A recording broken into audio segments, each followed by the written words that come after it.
Patuloy na ibinababa ng administrasyon ni Pangulong Ferdinand Marcos Jr. ang mga programa ng pamahalaan sa bawat LGU sa bansa.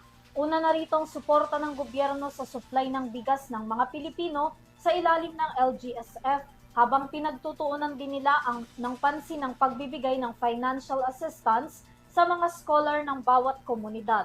Narito ang report.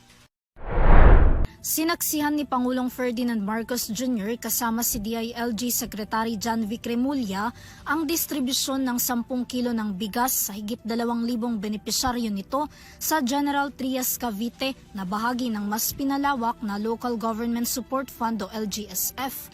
6 na beses kada taon ang pamamahagi ng pamahalaan ng kilo-kilong bigas sa mga LGUs na ibibigay sa pinaka-nangangailangang Pilipino.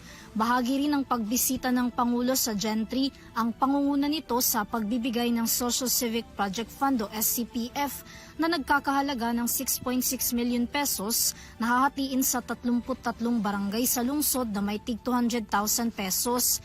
100,000 piso dito ang ilalaan sa Presidential Scholar ng mga barangay kung saan 5 estudyante sa bawat barangay ang makakatanggap ng tig 20,000 pesos. Ayon sa Pangulo, mahalagang paglaanan ng pondo ang edukasyon ng mga kabataan para sa susunod na henerasyon. Study hard, talagang napakahalaga ang magandang edukasyon. Dahil, lagi kong sinasabi ito, dahil ito yung natutunan ko sa sarili kong buhay. Dahil kapag magandang naging edukasyon mo, nag-aral kayo ng mabuti, napakabigat na kayamanan yan na nasa sa inyo. At kahit ano pang mangyari sa inyo, hindi na makukuha yan sa inyo. Hindi pwedeng agawin, hindi pwedeng nananakawin, hindi pwedeng kunin sa inyo yan. Yang edukasyon na yan. At yan ang tutulong sa inyo.